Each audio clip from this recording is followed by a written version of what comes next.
Good morning, everybody. It's Sunday morning, and I'm having a lazy Sunday with my kitty Sky here. And I was just inspired by somebody who sent me a message, and it made me think of this story that I wanted to tell. And it's about nurses, because nurses are awesome. I do have nurses who reach out to me, or people that are going through the program, and they say that my story or what I've been through and what I talk about is inspiring to them, and it makes them look at HIV totally differently.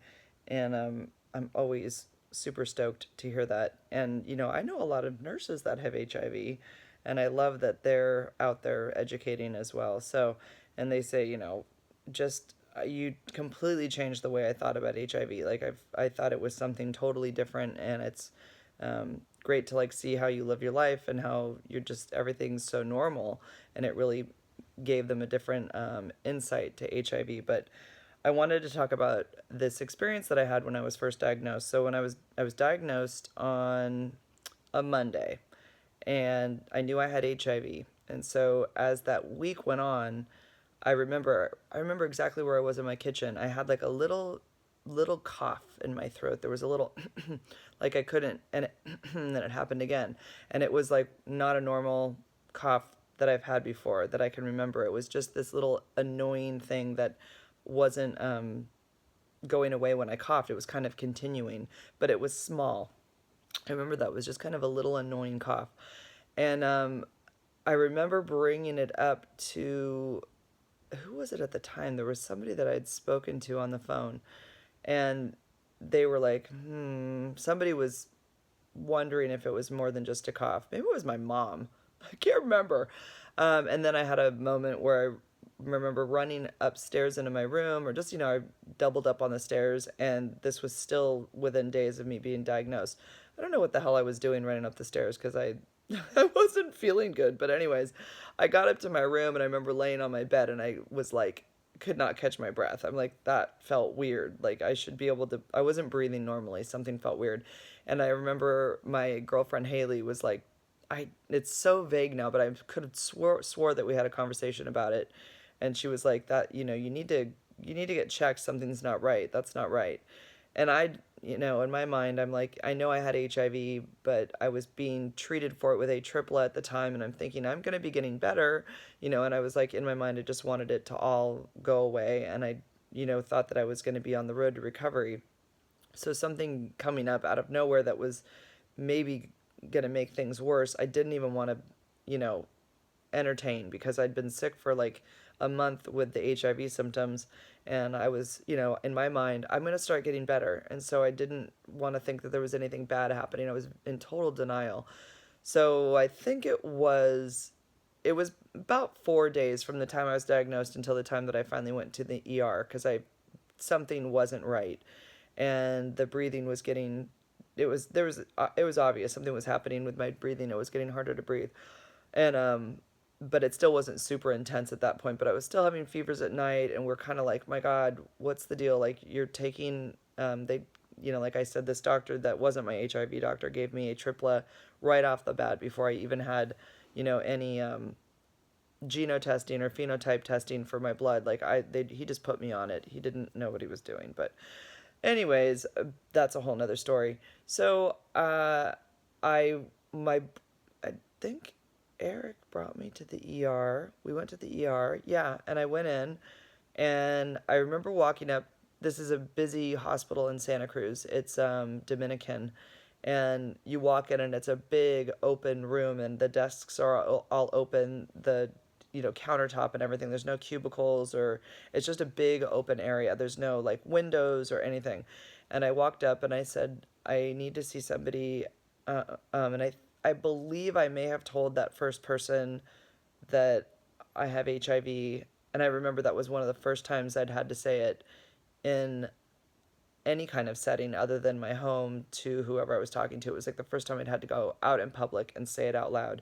And again, you have to remember, I'm still thinking I'm this mother of three with this new title. And it was so hard to just say those letters, so hard. Your whole identity is changed. Like, you're just having to comprehend now you're now a person with HIV. Now I have to live with this forever. And I still have so many questions in my head at that point, but my health was, you know, my top priority at the moment. So I I gave her my name and my information and said I was there because I had recently been diagnosed with HIV. And I think I said it quietly. Obviously, I'm not like blurting it out. And she said, okay. And so she wrote down this. And I don't remember her even reacting odd in any way. And she told me to go ahead and have a seat. And so I waited. And then I was called back by a triage nurse. And she I feel like she hadn't read what had happened to me yet or what the deal was. She like looked up my that's it. She looked up my stuff because she still didn't know. And it was a different woman and she brought me over to just a chair against a wall, but I was kind of behind a countertop and I wasn't like in a room. It was just I was still out in the open with everybody and there was two gentlemen standing right there. Oh, we're going to move. Okay. There was two gentlemen standing there who were paramedics, and they were just kind of shooting the shit at the counter right there. I remember they were both just talking, having a conversation while I was literally like 3 feet behind them, just to the side of them. And she said, "Okay, so what's going on with you today? What's going on? Why are you here today?" So in that, I remember feeling like she didn't know anything, and so I said to her that I'm really not feeling well. That I was diagnosed with HIV like 4 days ago, and that I'm having trouble, like I'm having like a cough and I'm having trouble breathing. I think I knew kind of like I probably had pneumonia, but I wasn't totally sure. And I'll never forget it. She didn't even I expected her to look at me like I had 10 heads. I mean, really, she didn't do anything like out of the ordinary. She was very calm. And she said, okay, okay. And so she was writing it down. And then all of a sudden, she just realized that these men were right there and they were a little, like the proximity was a little too close. And she said, excuse me, gentlemen, do you mind going over there, please, and, giving us some privacy? And I just remember thinking how kind that was of her that she thought of taking that step and that she was very aware in a very subtle way that I didn't want any of this discussed with anybody hearing, even another medical professional. And so she gave us that space.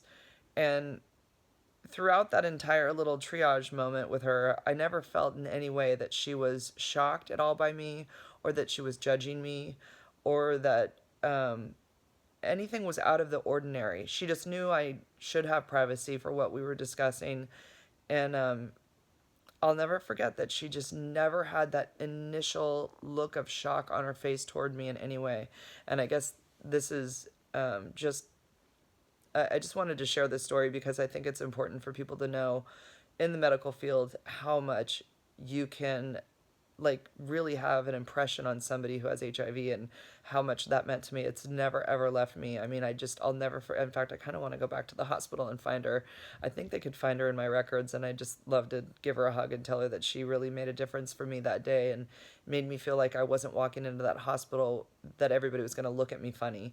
And they didn't. I mean, I continued on into the hospital that day and had testing for pneumonia. I remember a young nurse, a female, walked with me while I had the breathing apparatus on my mouth to like test my oxygen level, and they all knew at that point why I was there.